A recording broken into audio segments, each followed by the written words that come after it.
Who decides what's acceptable speech? And what happens when they silence you? That's not a theoretical question, it's personal. I've been banned from Facebook, I've been suspended from Instagram. Back when Twitter was still Twitter before Elon bought it, I was silenced multiple times. My crime? Telling people the truth, sharing facts, asking questions that the people in power didn't want answered. And I'm not alone. Millions of Americans have been censored, shadow banned, demonetized, and deplatformed for daring to speak the truth that contradicts the approved narrative. Doctors were silenced for questioning COVID policies. Journalists were banned for reporting on Hunter Biden's laptop. Parents were labeled domestic terrorists for speaking at school board meetings. Scientists were censored for presenting data that didn't support lockdowns. This ain't happening in China or North Korea. This is happening right here in America right now. Today, we're going to talk about the assault on free speech in this country. We'll cover the big tech censorship, the government collusion with social media companies, cancel culture, and the historic parallels to other regimes that suppressed dissent. We'll look at specific examples, documented, proven cases of censorship. We'll talk about Section 230, the Twitter files, and how the Biden administration weaponized federal agencies to silence opposition. But this isn't just about policy and history. This is about why there's such a massive divide in this country right now. I personally believe the reason the left and right can't even have a conversation anymore is because half of the country has been systematically prevented from hearing the truth. They've been fed a steady diet of propaganda while dissenting voices were silenced. I can't tell you how many times I've tried to have conversations with leftists, including my own family members, and they dodge the questions, they dodge the facts, they try to talk over me, they get angry. They call me a Nazi or a fascist because my beliefs don't align with theirs. But here's the irony. If I gave them a choice between three candidates without telling them who they were or what party they belonged to, and we just went on their actual policies, they would choose Adolf Hitler every single time. Because that's where their beliefs actually lie. Government control, censorship, collectivism, scapegoating certain groups. The left tries to shut down free speech at every opportunity. They call truth conspiracy theory. They say, follow the science, but only when it aligns with their beliefs. When science contradicts their narrative, suddenly scientists are spreading misinformation and need to be silenced. This is dangerous. This is un-American, and if we don't fight back, we will lose the one freedom that protects all others, the freedom to speak truth. Courage, compassion, faith, freedom, truth. Welcome to Courage in the Darkness with your host, Philip Roberts. It's time to awaken America. Let me start with my own story because it illustrates exactly what's happening to millions of Americans. I'm not a celebrity. I'm not a politician. I'm just a guy trying to share the truth with people who need to hear it. I started posting on social media about things that mattered. Corruption, election integrity, COVID policies, government overreach, family values, faith. Just speaking my mind as an American citizen, exercising my First Amendment right. And I was systematically silenced. Facebook banned me multiple times. Sometimes it was for sharing news articles from legitimate sources that contradicted the approved COVID narrative. Sometimes it was for questioning election procedures. Sometimes I honestly had no idea what I said that violated their community standards because they wouldn't even tell me. Just boom! 30-day ban, 60-day ban, account disabled. Instagram did the same thing. I'd post something true, something factual, something that people needed to hear, and I'd get slapped with violations. Shadow banned. So my reach dropped to nothing. Suspended, content removed. Twitter was the worst before Elon bought it. I watched in real time as my tweets would get flagged with misleading information labels. Tweets would be hidden behind warnings.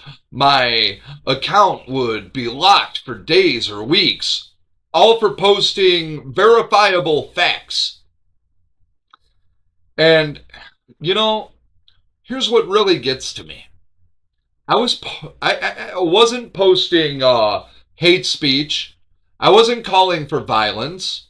I wasn't harassing anyone. I was sharing information, data, studies, news reports, analysis. I was asking questions. I was engaging in the kind of public discourse that the founders envisioned when they wrote the First Amendment. But the Biden administration made sure that myself and anyone else trying to inform people of facts were silenced. This wasn't independent companies making independent decisions. This was coordinated censorship between big tech and the federal government. And we now have the proof.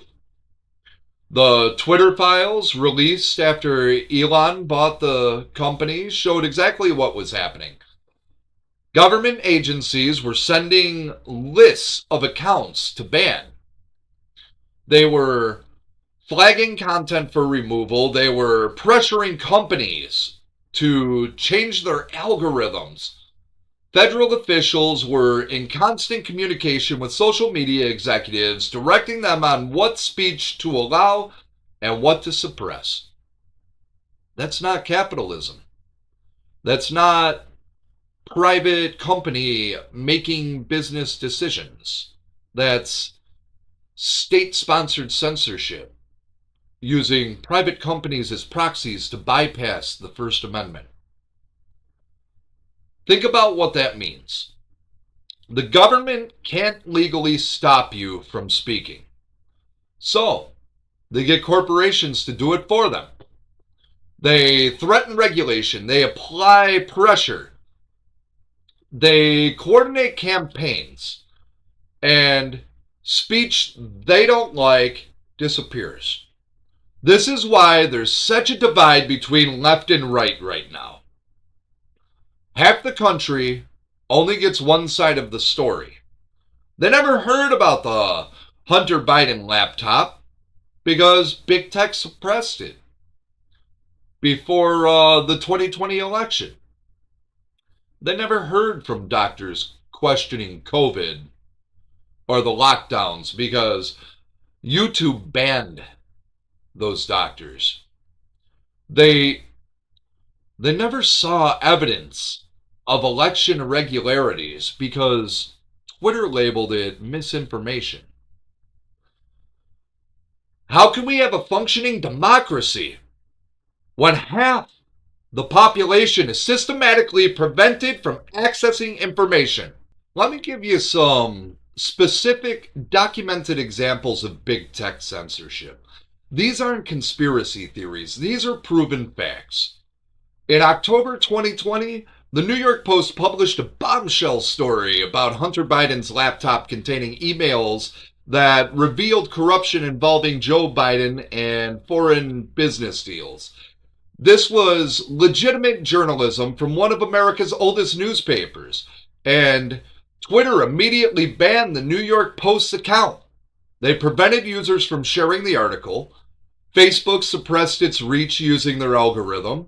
Anyone who tried to discuss it was labeled as spreading Russian disinformation. 51 former intelligence officials signed a letter claiming it had all the hallmarks of Russian disinformation with zero evidence. The media repeated this lie. Big tech censored the truth. And then after the election, they quietly admitted the laptop was real. The information was accurate, but by then it didn't matter. The election was over. Polls showed that if voters had known about the laptop story, enough would have changed their votes to change the outcome. That's not moderation. That's election interference. During COVID, big tech censored doctors, scientists, and researchers who questioned lockdowns, masks, vaccine mandates, and other policies, probably the arrows on the floor in the stores. These weren't random people. These were credentialed experts with decades of experience. Dr. Robert Malone, the inventor of the mRNA vaccine technology, was banned from Twitter for discussing vaccine safety concerns. Dr. Peter McCullough, one of the most published cardiologists in history, was censored for questioning vaccine mandates. The Great Barrington Declaration, signed by thousands of epidemiologists and public health scientists, was suppressed and its authors were smeared. YouTube banned any content that contradicted the World Health Organization guidelines, even when those guidelines kept changing. Facebook partnered with fact checkers who weren't scientists, but they were often funded by pharmaceutical companies. People were banned for saying the virus may have come from a lab in Wuhan, a theory now considered plausible even by mainstream sources. People were censored for sharing data about vaccine side effects from the government's own VAERS database. They were censored for discussing natural immunity. They were censored for questioning whether masks worked for children. And here's the thing. Many of those conspiracy theories turned out to be true. The virus probably did come from a lab. Natural immunity is robust. Masks didn't work as promised. Lockdowns caused massive harm. Vaccine side effects were more common than initially admitted. But by the time the truth came out, millions of people had already been silenced, banned, and labeled as dangerous spreaders of misinformation. Anyone who questioned the 2020 election was immediately labeled as an election denier, and they were censored. Twitter banned thousands of accounts. Facebook removed groups. YouTube demonetized channels. You couldn't discuss irregularities in mail-in ballot procedures. You couldn't question why counting stopped in several swing states simultaneously. You couldn't share videos of poll observers being blocked. You couldn't present statistical analysis showing anomalies. Even sitting members of Congress and state legislators were censored for asking legitimate questions about election procedures in their own states. And the media ran coverage calling it the most secure election in history. Well, big tech ensured that no dissenting voices could be heard. When Elon Musk bought Twitter and released internal documents, we got proof of exactly how deep the censorship went. The Twitter files showed the FBI was paying Twitter millions of dollars and had regular meetings to flag accounts and content for removal. The Department of Homeland Security had a portal to request censorship of specific tweets. The CDC and other health agencies were directly requesting removal of content that contradicted their messaging. Twitter had a secret blacklist of accounts that would be shadow banned, reduced in reach without being told. Government officials from multiple agencies were sending lists of accounts to ban and content to remove. The company suppressed accurate information about COVID treatments like ivermectin at the government's request. This wasn't conspiracy theory. This was documented. Internal communication showing that the federal government was directing private companies to censor American citizens? That's a First Amendment violation. The government can't censor speech directly, so they did it through proxy. And they did it at a scale millions of Americans silenced for questioning the approved narrative. Beyond direct government pressure, we've seen systematic campaigns to destroy people's lives for their speech. Cancel culture has become a tool to enforce ideological conformity. People lose their jobs for social media posts. Students are expelled for opinions. Businesses are destroyed for owners' political beliefs. Professors are fired for teaching controversial material. Authors have book deals canceled. Speakers are disinvited from campuses. Conservative commentators like Alex Jones were deplatformed from every major platform simultaneously. Not for specific violations, but because he was controversial. Banks closed accounts of political dissidents. Payment processors refuse service to conservative organizations. Crowdfunding platforms banned. Causes that the left opposed. This creates a chilling effect. People self-censor because they've watched what happened to those who speak freely. They stay silent to keep their jobs, maintain relationships, avoid harassment. And that's the goal. Not to silence individuals, but to terrorize everyone else into silence. If you think I'm being dramatic calling this dangerous, look at history. Every totalitarian regime starts by controlling information and suppressing dissent. The USSR didn't start with gulags. It started with censorship. They controlled all media. They banned books. They silenced dissidents.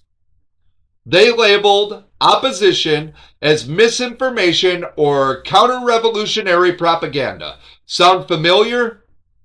People who spoke against the state were declared mentally ill and institutionalized. Critics were labeled enemies of the people. Neighbors were encouraged to report each other for wrongthink.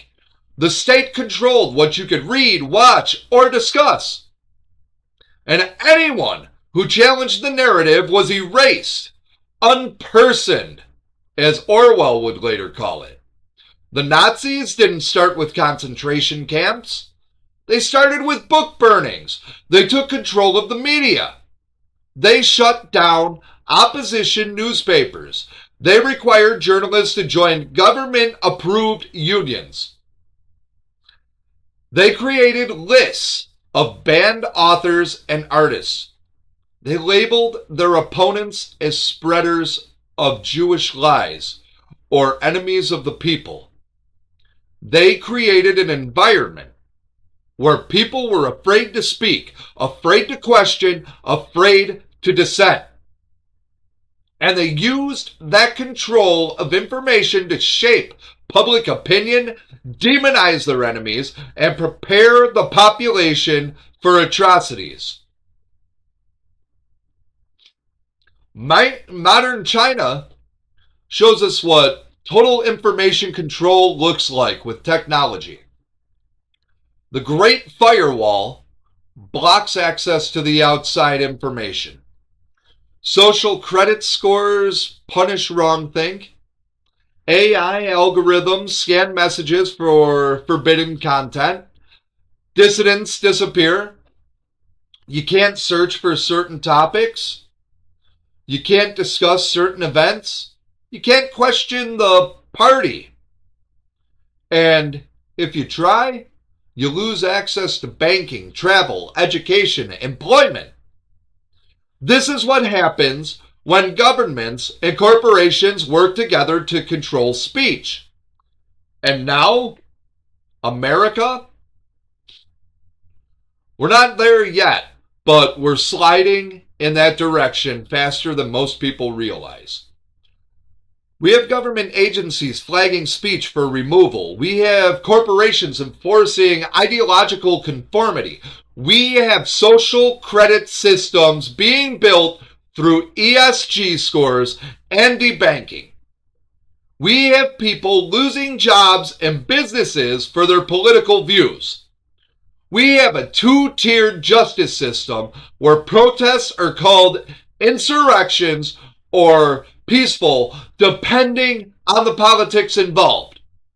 We have political prisoners held without trial. We have journalists arrested for doing journalism. We have parents labeled as terrorists for attending school board meetings. The mechanisms of control are being put in place. The infrastructure of censorship exists. The precedents are being set. All it takes is someone willing to use those tools more aggressively, and we won't have a republic anymore. Let's talk about the legal issues here because this matters. Section 230. Section 230 of the Communications Decency Act gives social media platforms immunity from liability for user-generated content. The idea was that platforms are neutral intermediaries.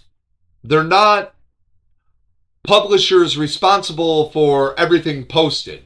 They're just providing the platform. In exchange for that immunity, they're supposed to allow free speech, except for illegal content. They can moderate in good faith, but they're not supposed to be publishers actively curating content based on political viewpoint.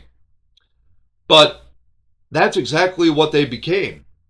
Twitter, Facebook, YouTube, they're making editorial decisions about what political speech is acceptable. They're fact-checking. They're suppressing, they're amplifying approved messages and burying dissent. If their publishers making editorial choices, they should lose Section 230 protection and be liable for everything on their platforms. But they want it both ways. Immunity like a platform, power like a publisher. Here's the constitutional issue. When government pressures private companies to censor speech, it's called state action, and it violates the First Amendment. The Twitter files proved this was happening. Government agencies were directly coordinating with social media companies to remove speech. That's not legal. That's the government circumventing constitutional protections by outsourcing censorship to private actors. Courts have ruled that when private entities act at the direction of government, they become state actors subject to constitutional constraints. What we saw with COVID censorship and election speech suppression likely violated the First Amendment. Missouri versus Biden. This case, also called the free speech case of the century, showed how deep government censorship went. Discovery revealed that dozens of federal officials across multiple agencies were coordinating with social media companies to censor Americans. The Biden administration pressured companies to remove content about vaccines, COVID policies, election integrity, and other topics. They threatened regulatory action. They held private meetings. They sent specific posts and accounts to be removed. A federal judge issued an injunction limiting government contact with social media companies because the evidence of First Amendment violations was so overwhelming. The administration appealed, but the damage was done. We have proof that the government was systematically violating Americans' constitutional rights. This brings me back to something personal. The reason I can't have rational conversations with leftists, including my own family, is because they've been living in an information bubble. They've never heard the other side. Not because the arguments don't exist, but because big tech and mainstream media ensured they never saw them. When I bring up facts, documented, verifiable facts, they call them conspiracy theories, because that's what they've been trained to do. The media told them that questioning COVID came from a lab was conspiracy theory. That Hunter Biden's laptop was Russian disinformation. That election irregularities were debunked. They never heard from the doctors questioning lockdowns because those doctors were banned. They never saw the laptop evidence because it was suppressed. They never encountered election integrity concerns because big tech labeled it all as misinformation. So when I present these facts, it doesn't compute. It contradicts everything they've been told. And instead of engaging with the information, they shut down. They get emotional. They attack me personally. They dodge questions because they don't have answers. They dodge facts because they've never had to defend their positions. Everyone in their information bubble agrees with them. They talk over me because they're not used to being challenged. They get angry because cognitive dissonance is uncomfortable. And they call me a Nazi or a fascist because that's what they've been taught. Anyone who disagrees is Hitler. Anyone who questions the narrative is dangerous. Anyone who thinks differently is evil. But here's the irony. I mentioned earlier, if I presented them with 3 candidates, actual policies, without identifying who they are. Candidate A believes in strong central government control. Candidate B believes in collective ownership and state direction of industry. And candidate C believes in individual liberty and limited government. They choose the authoritarian every time because that's what they actually believe in. Government power, censorship of dissent, collective good over individual rights, scapegoating certain groups for society's problems. That's not conservatism. That's not what I believe. That's what the left believes. But they call me a fascist. And they can't see it because they've been systematically prevented from hearing any perspective that would challenge their worldview. Follow the science, but only when we say so. Let's talk about this phrase because it perfectly captures the left's hypocrisy on free speech. Follow the science became the mantra during COVID. Anyone who questioned masks, lockdowns, vaccines, or mandates was accused of being anti-science. Trust the experts, we were told. Listen to the CDC. Believe Fauci. But here's the problem. Science isn't about trust and belief. Science is about questioning, testing, challenging, and debating. That's literally the scientific method. You propose a hypothesis, you test it, others try to replicate or disprove it. And through that process, we get closer to the truth. What they actually meant was, shut up and obey the authorities we designate as approved experts. When thousands of doctors and scientists questioned the approved narrative, they were silenced. That's not science, that's dogma. When studies showed results that contradicted the preferred policies, they were dismissed or buried. That's not science, that's propaganda. Follow the science only applies when it aligns with their beliefs. When science contradicts what they want to be true, suddenly it's misinformation that must be censored. Ivermectin, banned from discussion, despite legitimate research showing potential benefits. Natural immunity, censored, despite being established immunology. Masks for children, can't question it, even though studies showed minimal benefit and significant harm. Vaccine side effects, disinformation, until the data was undeniable. They don't want you to follow the science. They want you to follow orders. And this pattern extends beyond COVID. Climate science, you can't question their models or the solutions. Gender ideology, you can't cite biology. Crime statistics, that's racist. Immigration data, that's xenophobic. Any facts that contradict their narrative are dismissed, censored, or attacked. That's not how truth-seeking works. That's how propaganda works. Free speech isn't just another political issue. It's the foundation that all other freedoms rest on.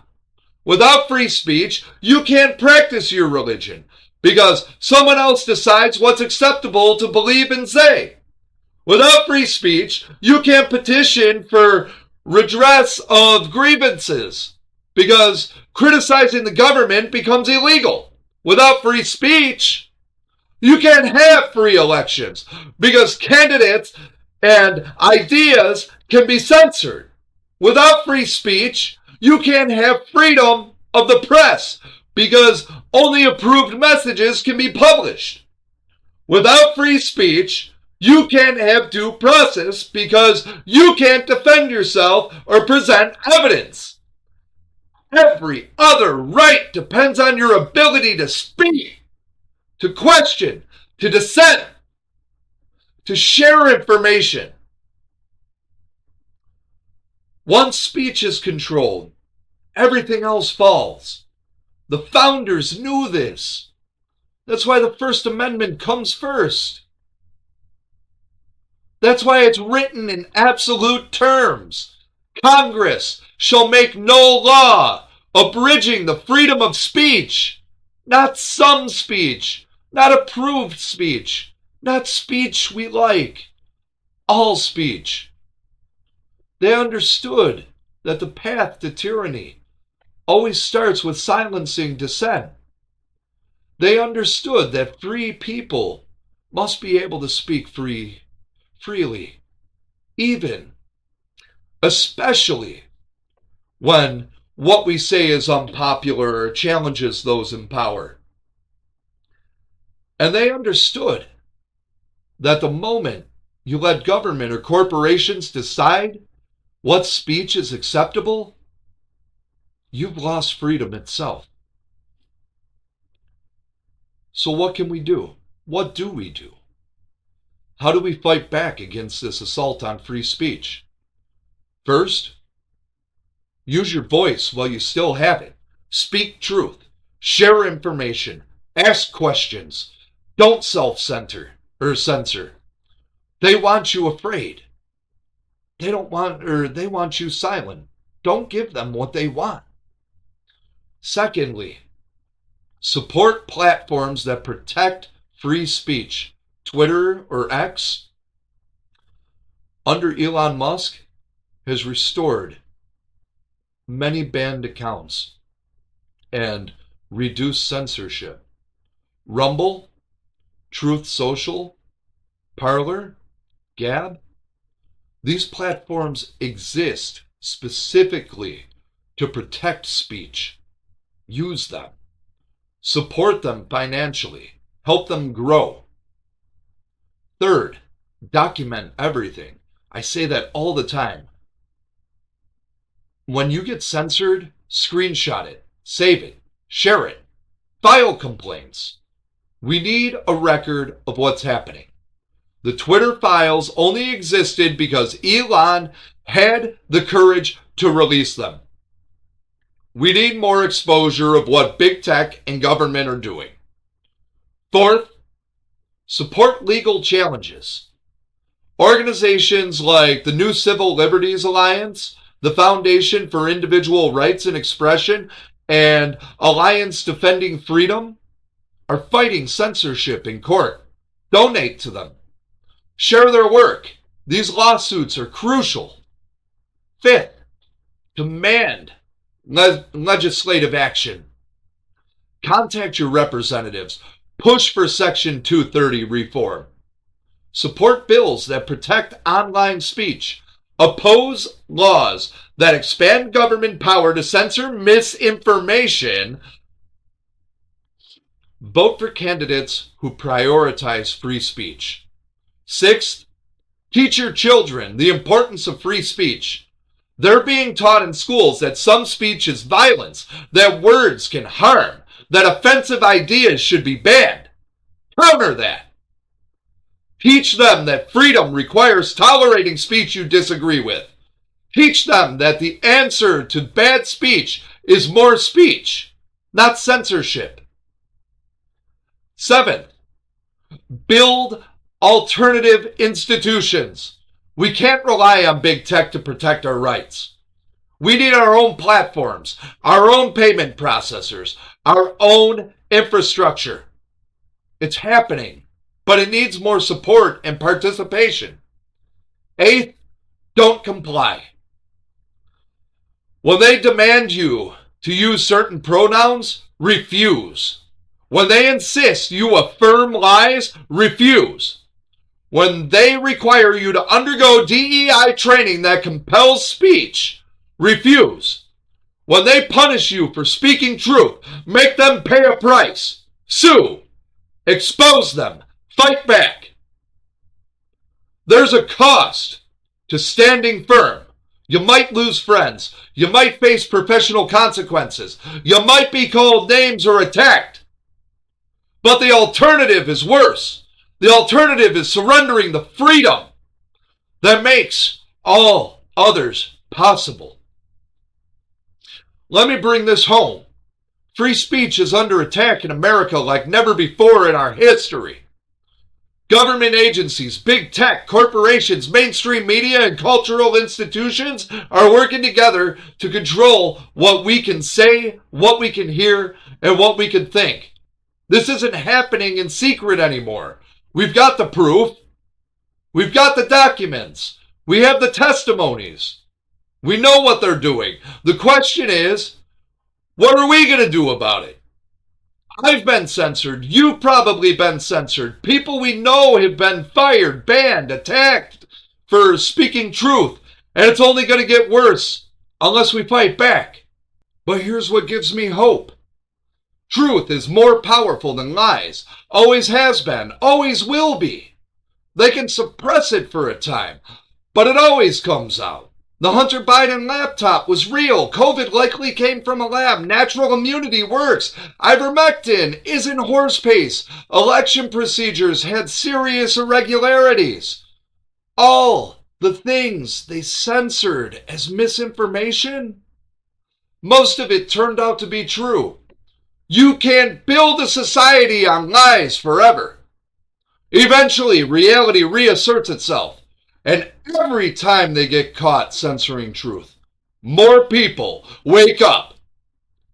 I want to leave you with a verse that I mentioned the other day on my Pillars of Light podcast. John chapter 8, verse 32 says, then you will know the truth, and the truth will set you free. That's not just spiritual truth, though it is that. It's also about truth in general. Freedom requires truth. You can't be free if you're living in a lie. You can't make informed decisions if you're prevented from accessing information. You can't govern yourself if you don't know what's really happening. Truth sets us free. Lies enslave us. And right now, we're living in an era of systematic suppression of truth by people who want to control us. But we serve the God of truth. We worship Jesus, who said, I am the way, the truth, and the life. We have the Holy Spirit who guides us into all truth. We have His word, which is truth. And that means we have a responsibility, a mandate to speak truth, to seek truth, to defend truth, even when it costs us. So speak up. Stand firm. Don't let them silence you. Don't let them gaslight you into thinking you're crazy for seeing what's in front of your face. Don't let them bully you into submission. The truth will set you free. But first, you have to have the courage to speak it. If you found this episode helpful, please share it, like it, and subscribe so you don't miss future conversations. And if you found value in what I'm doing, or you want to support this work, consider becoming a member on Patreon at Courage in the Darkness, where I give out free merch depending on the tier you're on, and you get more content. Or subscribe on Apple Podcasts, where you can get all of the content. Thank you for listening. Now go speak truth boldly. And God bless you. And I'll see you tomorrow.